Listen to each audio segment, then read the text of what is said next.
le clear tu le ngai thatu zong te in zvain zbai le ve ko le tun tuma chuanin tunang lai boruak Burma le India raltan in nial na tam chau kwal vel thule la kan soi kan tumanga raltan te hriat tur le Mizoram kan unau mipui te na min lo hriat sak tura ka ngen du zeu thu pahni mangin emo thu kan soi chawng in buat sei lok na vak om lo wa in lom zong ero chu ni lo nga ma se apoi mo nga hei thu re re hi thu ngai nom te thu tha te thu dik te oma thu poi mo te oma ni tun tum mi tu re chu ngai nom vak lo nga ma ro chu poi mo lampang chi tur kha ani mai theya kan ai thiam jok te ho kha en ron lan le ngei be sei nganon ti dora ni sela athange chuanin tu ai Burma le rat lan chung chang te Burma le Mizoram chung chang te in hial na tama ka video po ni sela in ti enge ma kol na tama ka react ka video ma saber ka react ho tang po ni sela in hliar san na hi ka du lo bura in hliar san na len mu sit na hi anua atha ka ti lo em ma chu wanga ron react chin ka nia ti khamilo hriat sakula khang ka react chan te po he video hen soi karon soi fia don ni mo ama sa chuanin hetia karon reaction masabera chuanin in clear san na la in mu sit na hi tun ma atangin kan no pante da tanga local to ani harai to tun thleng hen ala dai le thelo ni mizo tong hemi du lian tong kan ti mang to phodi chuanin kan keima ni u nau chu ti mayang hei chul khat chuak ro du lian tong mang lo chen hi chu engtin mo tak hianin kan da niame mo ti na hi om shimani chu ani shima kan lo than sei lian pui alo ni sa shima wang hianin du lian tong mang lo shim hi chu engte kan mu sit du emo ti mai tur hianin omani chu unau chul khat chok unau khat kan ti hei in hliar san na reng in mu sit na reng hi kein mani unau te kan mi hring pui te nge nam dang pon lo sa vai pon ni lo he tiang em kan in mu sit le ka in hliar sang hi awa fu lo mang o tin karon soi chuak chan ani ber ani chuanin kan soi chawanga tahan pa soyang chi te pon se ka ngai thla adik vek ama soyang chi kha subject kha ne ke soyang chi chu karon direct ka milom ka hlo don lova subject ang chi kan lo clear san thiam angai ka ngen tak meu chani chuani YouTube te hi subscriber like comment te hey sum lak lu na man hi katum lo shim ria tuma siam po kan ni lawa tuma ti po kan ni lawa YouTube te Facebook te poni sela video edit video siam te poni se tu man hina tang gazir lawa keima tanga ka fight chua ka zir chop ve lew ani wanga tu ma po chu tiang han mit mai han ven tur po ka nei lawa he tiang in zir phanan mang chau kan ya sum du wang sum lak lu like comment subscriber ti zong ka chuanin Mizoram ne hi chuanin in ron te kin chuanin af zia lo nga ke ni chu tiang kan nei chuanin kan nga chuanin kan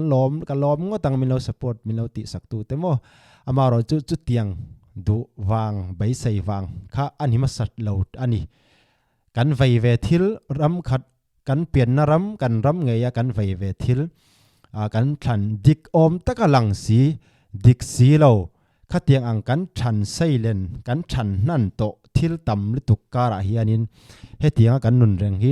Christian ram za in ti na rama hianin hetiang tur reng hiam mi ti hi amak kan tia karon out cho chan te po ani min lo hria sang ma sa ula chuan YouTuber te po ni sela hei inflation na hi om lo te khanon ten react na samya kha lengwak te mr king mizo boy tlung te pon se ka changnet pai to lo ka ngai thla pai to lo shima ka comment ho pai chu ka chiar lo to pa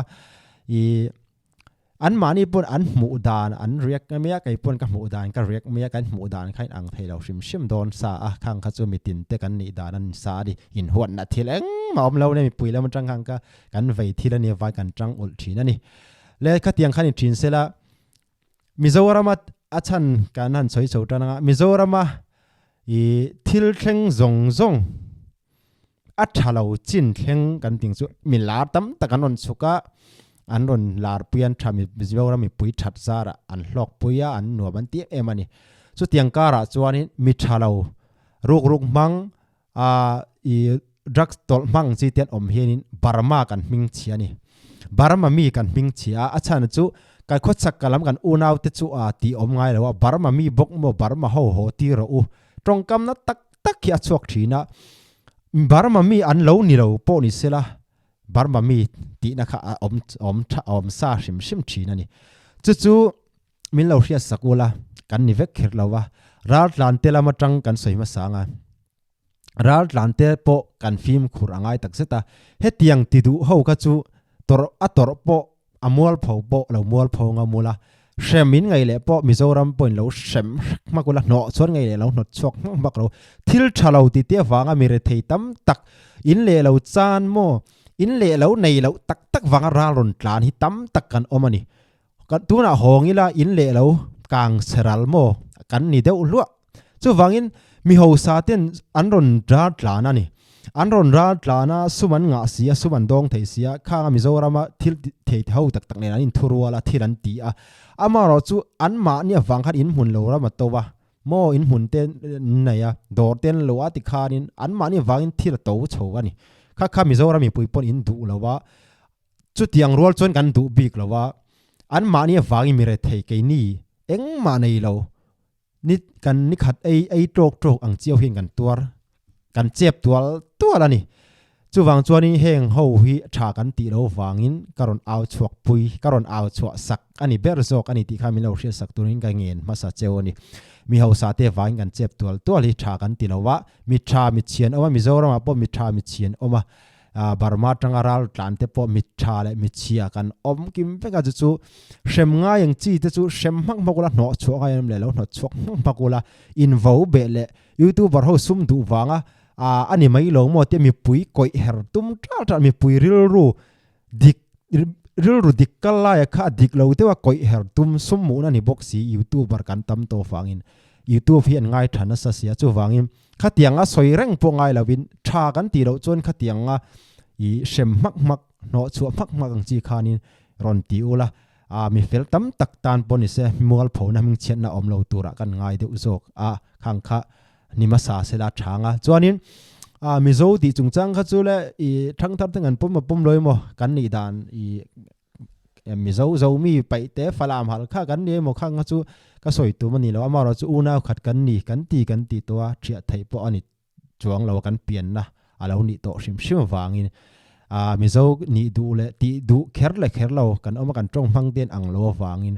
amaro chu ram sang a hei Bangladesh lam te Manipur lam Burma lam arm boi tanga chu Mizoram kan pan khom vekani hei hi pathian hian min hui keima ni nam hoi min hui khom du ani mai rong mo ram khada kan luan za ho hi ahun to ati ani mai rong mo ti theina hi chance thi atam em ke maril rubi ka choni chung chu tiang khovel in lum le chome kara hetiang thil thalo te ti awanga keima ni nam in mu sin na in hliar shan na kan nam in pum khat reng theidura in ron ti chetal mo in hliar shan na ron do tal thi ni an om thi ni chung ho chu karon riaka chung ho chu karon chan le na chung chu tha ka ti lo em wanga ron riak te ron chang le thin kan ni zok in pum khat hun lai tak ram tha ni seram boi lo ni se tiang chan si kan nei karing lo tunara lan tam takhi ram boi mi lo ni ta sela Mizoram hi an ron pan pai don me lo ti hi achiang sa ni an pan du don lo chu wang chuanin re tiang ram boi chan rama boi ro ni chuanin in pum khat na hun pathian min siam sakane me lo mo ti theina chan se tama wangin hemi in pum khat na hun chan sa that rol in pum khat na ti che thei tur thil chi sang racist takan ron soi in mu sit na len hliar than na tam le tuk hi ka dowa tha ka ti lo wanga ron riak le ron soi zop kan ni ti khamilo hria sak ula mi thalo wangin kalsela mi tha chu mi thangin kan en thiam te po ngai nge mi thalo zong kha Burma in ron pu kha mi tam tak an lo za pha hanua man lo ti lo sheu ma lo ti em then school kalna mo no pangte te school an kala putar ponisen omna hmuhsit an lo tor phakhang khatam tak ka benga hian ka hria ka hmutoa khang mi te ta na ron soi kani zok ti kha Mizoram YouTuber then khat pon ni semi pui tam tak ki min lo hriat sakula chu wangin Mizoram mi pui po hi za som za panga emote mo tam ka thrilawa atam zok hi mi fel in ni in fel zia chu raltan song ai on lom thu karon se Mizoram sarkar chunga le Mizoram sor mipui te le India lai pui sarkar chunga lom thu karon soi du boka in chat na hi pathian le tam takin mal som cheu ro se in chat na hi kan thengin ngai don lo ani amaro chu raltan then khatte wanga in mu sakhi zo zia ang chi kha mi tam tak ten lo za pui pha ve chu rilru zau zok in ni aram nei tu a in nei tu in ni awangin miron nei sak thinula mi ho sara ron mi ho satak tak ra ron tlan te awang hianin in le lo nei lo thei lo ron tlan te hianin an che pha thina chung te tan chuanin a beidon thlak thin man ti kha karon soi lang do mi lo hria sak sham tur cheun kan du chewani chuang chutiang chuni sela Mizoram hi India ram singa Mizoram state pakhat ania Burma la India aniri ani unaw khat zo na thlak chul khat chok ani na khazu da thapot ta ila aram le ram shan kan nia vain ral tlanten kan ramani lo ti kan hria chen kan hria tangaya min not chuakin engtin pon min ti du se an ma ni thuani chuwang chon heti khop min an that lai hianin keni pon thati chu veng u kau san khotlanga pon se atul tula tlom nga ya itang u a chezong lira mi mu sit tur kan om hi sima hun to tak sete in pum khanna ti che thei tur hianin i om to lawang u yi hiral lan zong karon ngen du tak meu chewni mi fel tam takin oma ka mai za chewa maro chu mi sual tam tak wangin mi fel tam takan tor pha wangin zong huapin karon soya ka deal du chewa drugstore te ruk mang chi te kha khongai in nang ma ni wangin mitam takin mu sinan tor pha lo te to lo la fel doin ron om tur chen khoi na ron deal tak meu chewni ti khani sela kan soi tong khan tunang lai YouTuber pon se tu te pon ni sela i huat na kanai mia lo nya thu soi an ma ni modan le ke ma ni modan ang lo thin wanga react thin kan ni zok mi puiten kan du le du lo khachu tu shan ni sela amara chu thu poi mo chin she thiam chin vek kan ye wai ngai dan sa kan nei chuanin tuna ka video poi ngai dan sign lo nei chuanin ing tin maron common len om dona lau thong chu tiang haran tikwa neu khatam le dona ngai dan sa an lo nei lo la abul thuin karon soi vek lo ni chu o i ngai da mana hei Mizoram chungchang phai chu Mizoram hmuhsitanga chi thami ron chhuwa te non tu makan soi lo longa Manipur lam boy nasat wanglai alpha product channel phai kha chu hei kan unaw lamte helam kan unaw pai te kan ti te dim lam nen hianin anin ti thiam lo na sa ni news a ten chu comment a pok a swim messenger point thlawang kalo ho na savya Mizoram in ti khophian ra tlan min sor India sarkar lai puin min du lo lain Mizoram sarkar min hum ta la min tran puya ai tur te min pe a hetiang hiani Mizoram hi ron ti su u a thalo nia ti in an thlawang kalo howa kalo hau shep to zong ni helam pangkan unaw te po mo khatiang khop khari Mizoram hi karam mani ti in ke chuan i kanai rilru kanai maka iram ni lo barmai ni kha horo boron ti leula ka rilru dan karon soi to pani chu nam khat ani unaw khat kanya Mizoram a hianin tong sang mang ni ma se Mizoram hi kan ramangin om thei ta se ka bai sai le tu hetiang a buai reng kan fa te thanga hetiang an buai reng chi kan du bigin garing lawa an a buai thak le tu an le tu ka ti huama kharon soi kan ni thin zoka chu wangin i Mizoram mi puite ta na kangen du pakhat cheu poni sela i tunang laya in hmuhsit na hi kan te tanga halo om to ania re theilo ani a amaro chu are thei turani are thei shimang chu wangin minlo i mitam tak point mi in mishing puyangin minlo enula mishing in minlo ngai thlak sakula i mel chiati te ka chu siam tu pathian min siam dan ni mo khang ha chu i mel chia min ti chuanin a siam tu pathian mel chen ti na ni me kha chu ka chang to long chonga kha tiang lam pang ni lo zokin i Mizo kan ni na hi kan chuang ma mai o ti na chin hi kan ya acha na chu dulian trong mang lo chin hi chu kan en hnia me moti tur hian kan oma Mizoron ni vera o tia Mizoron ni vera o ti trong kam te kha ko chop ang chi te kha trong kam thadeu ni si trong kam na deu ang khana langa ani ka soi tum tak so chu ma na tangin chul khat chuak kan ni chul khat chuak mi pakhat chul khat mai che pakhat chul khat atanga chuak kan ni si chuanin tuna Mizoron ni ro ti chop lampang tong kam hang zok lovin Mizo vek kan nia hei kan ram turani chuwang chuanin chu tiang chuanin ngai dan thalo kan nei hi a hun to lo zok ani he tiang hin ram khata omitum zok te tiang zong in Mizoram mi pui te point min lo soi pui thin zok in min lo welcome zok ta niula tuna Mizo ti tongkam du lo tam takhen Mizo ni anron du karing ani chu tiang ni lo in mu sina Burma mai pai te ho mai poi ho mai in ti reng chorin Mizo ti tongkam Mizo ti hiarin kai in pum khat thei har sat na lai pui ni in ka ria ke chu wang chon chu thanga ti lowa Mizo ve kalom kan ti direct ka soi na chan po chu Mizo ve kalom kan pian na chul khat chuak ani si chuanin Mizo tun hnuwa Mizo ti pom ti het le kan ni si chuan Mizo ti tongkam an lo tu lo chuanin du turin chul khat chuak kan ni na in du turing ting e ma kan lagang ti acheng mi pui tam tak ten kan ngai tu thiam hi angai to ka ti to zo kan chu ka mu dan dei ani chu wang Burma mi pai te ho mai pai Mizo mo ka ti pai te lo ni Mizo mo ka ti poi ho lo ni kan ti reng chon ing ting e Mizo ti hi anron du Mizo ni hi anron du ang tia ka ngai dana o mai choi ka tang to ka thinari mi lo nia I ka ni da he ka om dan mai nia chu min re thiamula chu ka vai ve tla tani chu Mizoram mi pui te pon chu ting kan so Mizo ve kan ya kan ni hei kan silent kan than nan to kan tong an ang lo ma ro chu Mizo vek na uchul khat chu kan nia chu wang in ram te buai se chu tiang in heng hian in beng belela u nau khatin ram khat idin ang u ti azong in ba tian la thei zok tongkam ten mang zok ta ni ila tuna Mizo ti tongkam du mi alo la pom thei lo te bo hen an ron pom thei mat zok ka bai sei zoka ron riak ron au chuak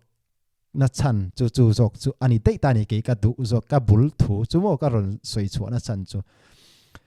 Burma ho mai pai te ho poi ho mai kan ti reng chung chon Mizo ho hi an sual em mai tin Mizo ni an ron du don lawa Mizoram mi pui te pon Mizo in ti shim te point Mizo ni la du lo te hi ang tin nge Mizo an ron ni theng ti hi ril ru zau tak puin ram khada ding thei turin mo chul khat chuak kan ni si chuanin kan ni tak ta kan pom tak kan ni si chuanin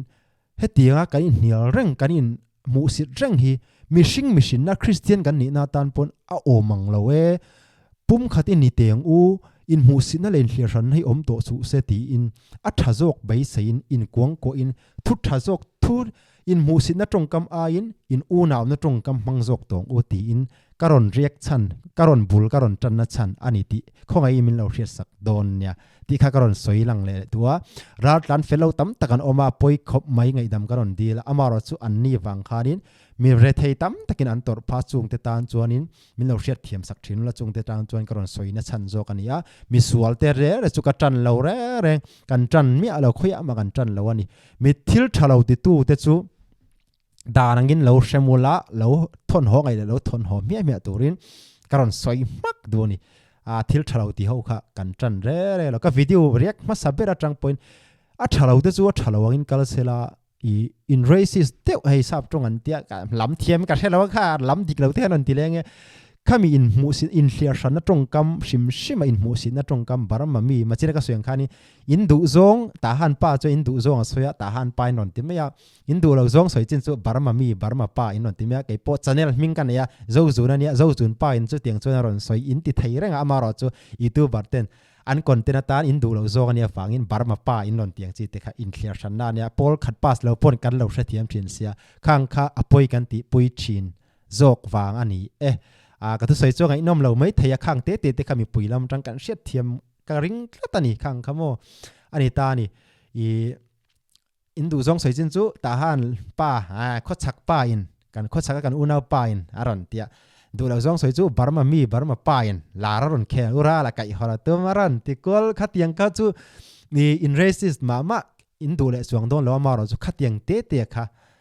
a omani kan lo hra thiam ve thina khang kha in pum khat na ti che theile mishing kan ni ve kan fam kim lo kan thin rim thei nang ni point thin rim thei khang kha in mu si lein hliar shana tongkam a in channel ming te kan nei ve kai point in channel ming in ka ko ve mai cheu leng wang te hey rambo sang te po se fds poni sela hai boy klung kolek song poni sela mo PC sha dang si te an mingin kan channel mingin ko ve ke chu channel ming kan ina chu channel ming pon min ko du lawa in mu sin na tang Burma pa in ti in du jong sai chen kho sak pa ta han pa in ti le mi khang te ka เองเตริรู้ซะว่าเป็นไงตัวซึ่งเราโมอาเซียเทียมออลตัวข้างก็กระโดดสวยเตลแล้วก็ตัวมาหวดกันในเราเจ้าเนี่ยหวดกันในเมียเราเจ้าอามาเราจะกันหมู่ดานที่ไหนตัวตั้มตักเตกันตดลายกันเราอ่านกันเราเรียกลายนิชินะบางครั้งก็ตรงกำอ่างเชปังอ่ะรอนลันชินนะชันจกอันนี้ชินอันนี้ที่เขากระโดดสวยหลังตัวจู่วังจวนนี้รัฐลานเตโปฟิลดวินเราอมอุละอินรัมกันรัมอันนี้รีเราว่าอันดูเล่นถอดชวกไทยเจ้าว่าเฟลเดวันอมนะจวนนี้มิโซรัมมีปุยปนมิโซรัมสุรการปนเฟลเราเขาก็สุดตานังเงินเราเรียลสกุลละเราดีมเรสอูกันละมาปอบาร์มาปอขวยละมาปอมีสวลเดตานเฮียนินมุนเฮียเจ็บทีนะมีเรทัยเต้นอันตรพาทีนะเอาสาเต้นเอาสาไลน์มีเรทัยเตโรที่เฮียนกันเจ็บตัวชิ้นกันเจ็บตัวละฟอร์เรนะมีนเวนัทกินันกาละจุงเตะฟอร์เรนะนัทกอันปอยสัทโตอันปอยสัทโตชัวอันรอนทนเตะข้อสาเตอันนี้ตาหันป้านวิดีโอรอนเรียกนักขัน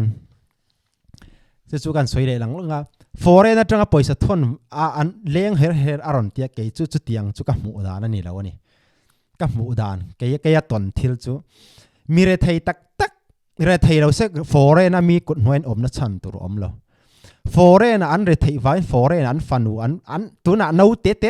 ตะกุมลีกุมงามีอันกัลสันนูเลปาเตนโมฟอร์เรนะมีกุดหน่วยนัทกตัวรินรัมบวยวังเห็นอันตั้มตุกตัวน่ะเห็นบาร์มาเห็นทลายอันเคลมตัวตุกจุดติดขบจวนินฟันไอตัวปนฟอร์เรนะอมานะเตะโมดูไบจุดยังอันกัลนัสมัยมาเลเซียโมไชน่าจุดยังครบจวนินฟอร์เรนันกัลชัวกะอันปอยสมุเตะจุโคลปโคลไทยแล้ววินอินลำรัลตันเตตานอันช่วงในขัดตันอันพ่นทีนั่นนี่จุงเขาจวนินอินมุนเรารำในดูมาเส้นในไทยนัดจันสมเราอาจารย์จุอันฮาร์สสียมีรำอมันเนียรัลันตรานเซียนปอยหมอตำเล็ตุกอันไอจบเตะนะทดันโคสาอันนี่ทหารปารอนสวยขจุมีหูสตักเกียหูจุเกียตนจุกระตงกับหูเจียงบกะตัวหนังไรอินเล่เหลาในเหลาวางอัดหลานปุ่นนี่เหลาอินเล่เหลาอินบิลดิ้งชงนี่ชงอันไหนรัลหลานเขามีเขาสตักบาร์มาปอดอร์เลียนตักมอเตอร์ในรัลหลานมิโซรามาอินเบนเบลตุมเขามอ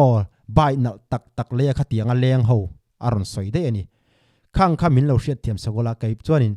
เนเรเทยเขาฮีฟอร์เรนันกาละอันช่วงเตตานันทนจุงจ้วข้อสาอันนี้จุดเตียงมิโซรัมติบวยเทคบตูรินฟอร์เรนอมเขาอันฟันเอาเตอมเขาอินมุนเรารำรนในไทยตูรินตู้มาจุดเตียงอันอมกะลาริงเราUSกลุ่มตั้มตักอมขัดเตียงจีลำปังสวยแล้วตุนรำบวยจินซัวจินเขาไปจุเลยไอจบเตบักอันกัลมันทะลีทั้งอันกัดสักจบจุดเตียงข้อสาจุอันนี้จุวังจนินขัดเตียงเตคาริลรูมินเราในเจ้ามิโซรามิปุยเตมินเราในเจ้าปุยละมินเราในเจ้าปุยอุละโมมีเขาซาบาร์มาจังราลุนตลานเตเข้าขานินหุ่มุนมินติเจ็บทีนั่นนี่ข้างเขาขานินสุวรรณในเสียซุ่มข้าทิลติเทติข้านินเราดูเลยเสียฟังอินเต้าเดาอินหุ่นเราเรามาตัวดอร์ข้างจีนหลวงมันเจตัวข้างขานินมีเรเทอันฟันวันฟ้าปาเตกัลสัญญาซุ่มดงปนิเรามีหัวยามีชอร์ตัวรักุนนัทกเต้นอินปอนลัวไทยเรามูกันซาระดาบหน่วยอันโคสาเกนี่พอดาบหน่วยอันนี้กันจุดเตียงจวนอมกันนี่จุดวางจวนนี้ขัดเตียงเตะขามินเราเสียเทียมปุยอุลากัดีลดูตั้งเมื่อเจ้าว่าจักสตอลเตะทิลชลาวตีขัดจูเราเรนบิกสูมารกจุสุวรรณงาอินเราเรนเตปอนียงามาเสละมีเฟลตัมตักกันมาอันน่าจงอินบาร์มามีมุสิตอันจีเคร์ลาวันยามีเฟลตัมตักกันมาริงตูอาตัมโซคีริงตัวนี้บาร์มากันอูนาวเตหิริงตูเฟกเดกันนี่จูวังจวนนี้มิสวลและสวลเราอินการ์ฮิอัลลามิสวลจินจูสวลังอินสวลมันมุตุรามิเฟลปอนเฟลมันมุตุรานี่การันตีนี่จูวังจวนยูทูบบัตเทนคัดพอยน์ตัวนังไล่บอกรวกสิระคอนเทนต์รอนในเตอินรอนสวยเต racist อินเทียชันดังจีเตียทุนรอนสวยชีนะคะอัฐากตีเราวันการันไดเรกะอินลมซองปนมีปุยลมซองมาเสสเตอรอนรู้แต่มีปุยลมซองอินอันลมมีสวลตักเขาอิเรียกมีปุยลมอัตมซอกเขาลมตุรินถูสวยรอติคารอนติชีนะอัดดิกดูเกอมารอจูยูทูบเลยชาแนลเตซุมหูนานะซุมดูฟังตีกันนี่แล้วกันไฟซองทิลมีเดียกันมังนัสตัวฟังมีเดียกันตั้งกันชัดป pha nan tia soi lang chau kan ni a eng maril rudang kan pulo ani ti khamin lo hria sak ula chumi mang te chuanin soi sual te pawang ai dam dil na le soi fi anang reng ting zong kha karon soi anga YouTuber chen khatte eng tin tiremo YouTuber kan ni mya si chuanin content nei te po eng tin tiremo lo soi te kha ngai chin re ya maro chu kai mani YouTube kha Mizoram bi ga phai chuan mang na sa thi sia kan thu soi kha ni mi pa ngai ril ru ngil de po kha a hroi koi de the ni ril ru pa ngai pu po kha a hroi koi de the ya chuanin atam zo khi ngai dan sa nei kan ni thina wang ni pui te ngai kan ngai dan lo de kan shet ngai lo de thuan no soi chuanin he pa chu watong the he pa chu angai dan dak adang hle mi kan ti mai khatiang ani awangin ril ru saw de pu kan ngai tu thiam hian than chho na om jok do lo mi tia kha karon chau du jok karon chau du na chan chau ani ta ni chuanin YouTuber te ten khat po kha ka za chewa ka huwa re lo cheu nia in mu dan in ri ka kai pon ka mu dan ka ri ka karon ma se karon direct ma mai mo ti tur khan ang hiel khap khan karon oma kang kha ang ka ni lawa thin po ka thin rim lawa ka style ven karon riak ve karon trong khop phop mai chau ani ti kha karon soi lang du ani min hre chiang ataka min mu min hre chiang tak takula ka trong du lo lutuk hi mo ka tiang kleng kha ni abaro chu kan vai zong te oma hai tu na point board sei lok lovin thu karon soya ngai tu chop mo hai ka ru chuak ang ka vayang chin karon soi hi YouTuber Mizoram a movie ri ka phai chu ken na sa thai lu dok cheu in movie ri ke pangin ti don se kan ka thai po garing no khatiang khop khan YouTuber hoi ka ngai sang chewa in nang ma ni video ho lir ani Burma zona thlagom te pon kan lo en kan du lian trong manga fia de wa moi de tham moi de in se hoi kan lo lom thin em ani chuwang chuanin in pum khan na ti che thei tur zonga YouTuber te pon na kan man lawa kan soi lawa kha ka du ka ti du na zo kha urala chungcha pai ka chuan khatiang kha YouTuber video edit to pho chuan kan shedon khatiang toy te mai mai kha chule a hit nan engemo ai mil deu na kan da pal khani mai khatiang chi te khani wangin a zero tak char khamin chungchanga po khanin khatiang rilo kha kan pumia lawania khatiang te kha mi pa ngai chuanin min lo chua chetli tuk lo la min lo hriat thiam pui thin turin khoi ina karon dil tak meu chewa khati zong khani sela raltan le Burma le Mizo tiang chi te in hian lang chi te aron tama khang kha tuna ka video pa po hen comment na ron tam le don le tuka ka sa ma ro chu karon siam lui ta la in ngai dan kha ani kan ngai dan hin ang thei don lawa in lom zong ani don lo sa amaro chu ektik ne mo chuanin kanin pum khat hun he ka bai seina ka du ka bai seina he lo thlen dik ngai ka bai sei tak seta tun lai khovel in lum le chowa hiarin he tianga in nial le in chou reng tur kan ni to lo zia hi alang to mai long mo ring tu kan nia in khongai le in puiton engting kan soyang shem ngai thu hril nga lang chi chu kan hrilanga mi fele ro chu tikhan mi felangin kain pum khat hun tak setani khovel po hen a hril to tak serani ti bai sei le ka mu danin karon soi lang karon soi fia ni sela thanga in lom zong ni longa ma sela ngun dewi mi longai to poila apoimo kati te khang zong karon soi thai ni sela